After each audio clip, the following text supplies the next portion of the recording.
Good morning, सुप्रभात, केम छो, सलाम। उम्मीद है आप सब लोग बेहतर होंगे, अपना ध्यान रख रहे होंगे। अभी मुंबई में बढ़िया बारिश हो रही है, मतलब रात भर से पानी गिर रहा है और मतलब झमाझम पानी गिर रहा है। आपके एरिया में क्या हालचाल है बताइएगा जरूर। भोपाल में तो पानी गिर रहा है, मुझे खबर मिली है। बाकी मानसून प्रॉपरली आ चुका है और कभी आप देखो ना कि इस समय जब पानी गिरता है, सुबह सुबह यदि दोपहर में पानी गिर रहा है ना, हल्का उजियारा हो, पानी गिरता रहता हो, इसकी अच्छी सी आवाज आता है। इतना अच्छा म्यूजिक जिसको आप इतने लंबे समय बर्दाश्त कर सकते हो, पानी गिरने का ही हो सकता है। या तो समंदर की आवाज हो या पानी गिरने का म्यूजिक हो, वही सबसे अच्छा लगता है। आप कभी गौर करना, पढ़ने में कितना मजा आता है। इस समय जब बैठ के पढ़ रहे होते, खिड़की के पास बैठ के, बाहर पानी गिर रहा है, बैठ के पढ़ रहे होते हैं, तो मेरे को तो पता नहीं, ये वेदर बहुत अच्छा लगता है पढ़ने के लिए। यदि पढ़ना हो, बढ़िया गरम गरम चाय हो और मम्मी का अच्छा मूड हो, तो 2-5 अच्छे से गरम गरम पकोड़े मिल जाए तो मजा आ गया। चाय, पकोड़े और बाहर गिरता पानी और सामने किताब। ठीक है, मतलब पढ़ने का अपना एक अलग आनंद है। ठीक है, तो मतलब मैं कहता हूँ कि ये बहुत अच्छा वेदर होता है पढ़ने का। मतलब है ना, जितना इंटेंसिटी से पढ़ने का मन इस वेदर में करता है, मतलब मेरे को तो सच में बहुत अच्छा वेदर लगता है। गर्मी बहुत अनोइंग लगती है एक्चुअली। खैर, अपने मुद्दे पे आते हैं। तो आप में से कई सारे लोग जो है इस समय जब एग्जाम बिल्कुल पास में आ चुका है, तो कई लोग जो है वो बड़े थोड़ा सा प्रेशर महसूस करते हैं, डिप्रेशन महसूस करते हैं। लगता है कि अब क्या होगा, नहीं बिल्कुल एग्जाम पास ही आ गया है। और कुछ लोग उस ग्रुप को ज्वाइन कर लिए हैं जिसका कहना है नीट को आगे बढ़ाओ, नीट को। ये मतलब ये वो ग्रुप है जो साल भर शांत रहता है, बस एग्जाम के ठीक पहले उसको नीट को आगे बढ़ाना होता है। आगे बढ़ जाएगा तो और आगे बढ़ाना होता है, रिजल्ट आ रहा होगा तो रिजल्ट को रोकना होता है। मतलब एक सर्टेन ग्रुप ऑफ स्टूडेंट है जो हमेशा एक्टिव रहता है इन चीज के लिए।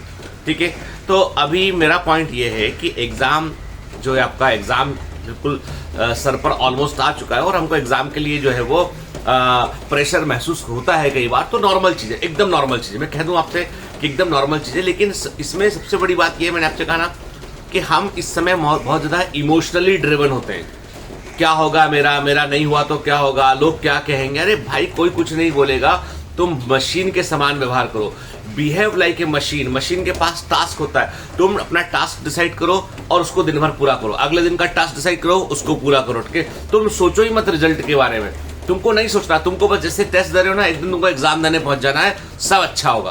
क्योंकि टेंशन लेने से क्या होता है कि ब्रेन जो है ना, ब्रेन का फोकस, ब्रेन को तो देखो, हमारा जो ब्रेन है ना सबसे स्मार्ट है वो, तभी तो हम इंसान है यार, सब चीजों को रूल करते हैं। हमारा ब्रेन हमको कई बार मेहनत से डाइवर्ट करने के लिए भी डिप्रेस करता है। वो समझ लो आप दिमाग में रखो कि आपके दिमाग में दो चीजें हैं, दो हैंड। जो जॉयस्टिक गेम खेलते हो, मोबाइल गेम कभी खेला होगा, मोबाइल गेम या वीडियो गेम, जॉयस्टिक होती है ना, वैसी जॉयस्टिक है। तो एक डिप्रेशन वाला जॉयस्टिक आगे बढ़ेगा ना, तो मेहनत वाला पीछे हट जाएगा। वो बोलेगा डिप्रेशन डिप्रेशन डिप्रेशन, तो मेहनत वाला जॉयस्टिक पीछे जाएगा। आप मेहनत वाले को आगे करोगे तो डिप्रेशन वाला पीछे जाएगा। भाई, आपको क्या करना है, आपको सिर्फ इतना सा काम करना है कि एक महीना बगैर सोचे हुए, जो एक महीना जितना भी दिन बचा, एक बगैर सोचे हुए आपको मेहनत करना है कि भैया परिणाम जो भी होगा, ना जीत में ना हार में, मेरा यकीन सिर्फ प्रहार में, ये मानकर चलना है। ठीक है, एक बार जो है फोर्ड तो बड़े, आपको पता है कि हेनरी फोर्ड बड़े महान, बड़े भारी, बड़े पॉपुलर जो है वो कार मेकर रहे हैं और उन्होंने फोर्ड कंपनी को जो है बनाया। फोर्ड कंपनी अब तक की सबसे वैल्यूएबल और सबसे बड़ी जो है वो कार कंपनी रही, जिसका बहुत लंबा इतिहास है। तो एक दिन फोर्ड ने अपने इंजीनियर्स को बोला कि मुझे एक पावरफुल कार बनाना है, मुझे ऐसी कार बनाना है जिसमें कि अमेरिकन प्रेसिडेंट, तमाम देशों के जो राष्ट्राध्यक्ष हैं, वो उनको वो कार हम दे सकें और जो सबसे पावरफुल कार हो। तो किसी इंजीनियर ने ऐसी मजाक में बोला कि सर, कार तो बन सकती है लेकिन उसमें हमको 4 कारों के बराबर की ताकत डालनी पड़ेगी। आज जो टेक्नोलॉजी हमारे पास अवेलेबल है उसमें हम जो है वो 2 सिलेंडर इस्तेमाल करते हैं कार के अंदर, मैक्सिमम 3 कर सकते हैं, इसके ऊपर तो पॉसिबल नहीं है। कम से कम 8 सिलेंडर की कार चाहिए पड़ेगी। सिलेंडर क्या होते हैं, पिस्टन होते हैं, जो इंजन होता है उसके अंदर, तो उस वही पावर को जनरेट करते हैं। तो उन्होंने, हेनरी फोर्ड ने बोला कि अपने जो इंजीनियर जो बाकायदा प्रोडक्ट की डिजाइनिंग करते थे, उनको बोला कि 8 सिलेंडर इंजन का डिजाइन तैयार करो। बाकी सभी लोग आजू बाजू देखे और मन मन में मुस्कुरा रहे थे कि क्या पागल हो गया बुढ़ा, मतलब कि 8 सिलेंडर की कोई कार बन सकती है। तो खैर वो अब नौकरी है, जिसको बोल दिया बॉस ने काम करना पड़ेगा, तो इंजीनियर ने एक डिजाइन तैयार किया कि भाई 8 सिलेंडर ऐसे लग सकते हैं, ठीक है।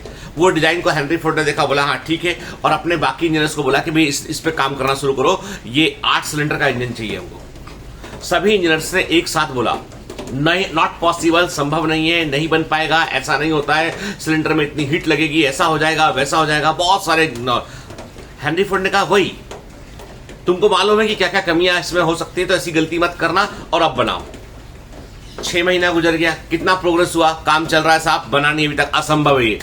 साल भर गुजर गया, हेनरी फोर्ड ने फिर पूछा कि अभी क्या हुआ 8 सिलेंडर के इंजन का। उन्होंने कहा साहब काम बन गया, चल रहा है इस पे काम, लेकिन मुझे लगता नहीं कि बन पाएगा। 1.5 साल गुजर गया, हेनरी फोर्ड ने पूछा अभी क्या काम है। रोज हर 2 महीना एक मीटिंग लेंगे, सिलेंडर के डेवलपमेंट के बारे में पूछेंगे।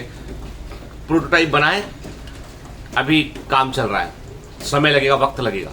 अब आंसर बदल गया, अब आंसर आ गया वक्त लगेगा।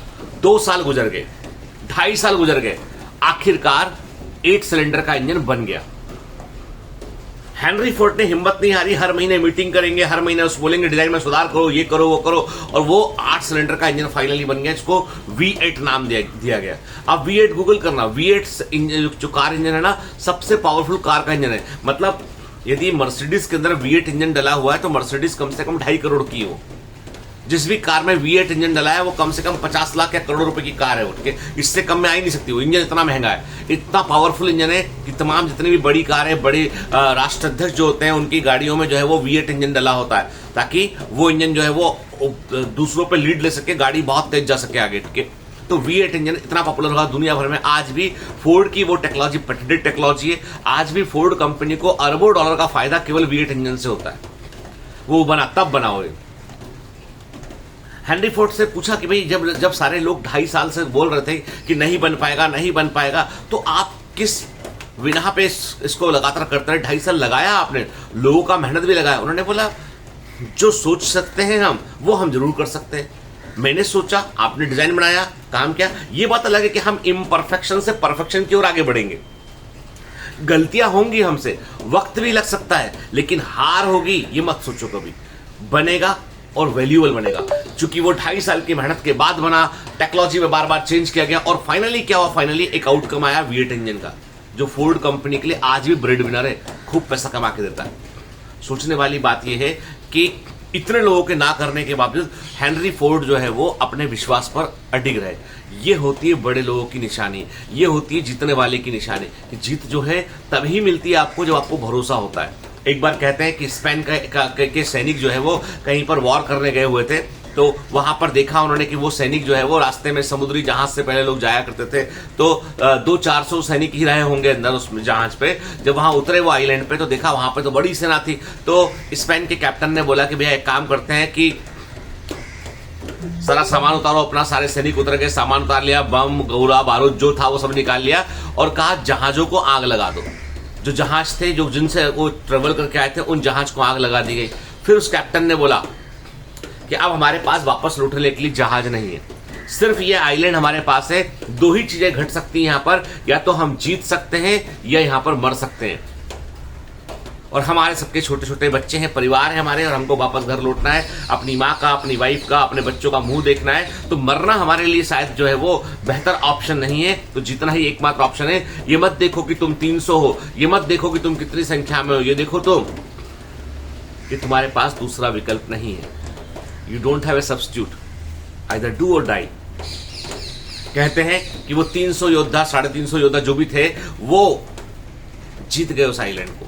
वहां के जो ट्राइबल राजा, जो बहुत लोग थे, बहुत बड़ी संख्या में थे, उनको उन्होंने रूल किया, और ऐसे करके जो है उन्होंने बड़ी सेना को तैयार कर लिया। फाइनली वो उसी जगह पर उन्होंने अपनी बड़ी सेना बना ली, उन्हीं लोगों को शामिल करके।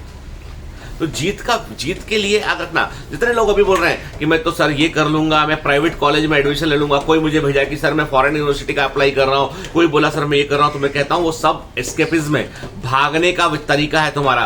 तुम मीठी मीठी बातें करके मुझे मत बहलाओ कि तुम ये करने वाले हो। सर मेरा तो मन करता है कि biotechnology is upcoming field, sir मेरा मन करता है मैं तो फॉरेन से करूंगा, सर मेरा मन करता है कि मुझे तो सर वेटनरी में जाना है, मेरा मन करता है मुझे जो है वो डेंटिस्ट ही बनना है। तो भाई ये सब समझता हूं अच्छे से, सके, ये सब भागने के बहाने हैं। तुम अभी एग्जाम में अपना बेस्ट देकर आओ। जब तुम एग्जाम निकाल लोगे, अच्छी रैंक से निकाल लोगे, फिर तुम क्या चुनते हो ये तुम्हारी मर्जी है, कोई तुम्हें छेड़ नहीं करेगा।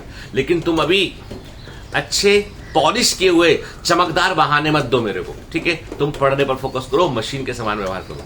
Have a great day, all the best, bye bye.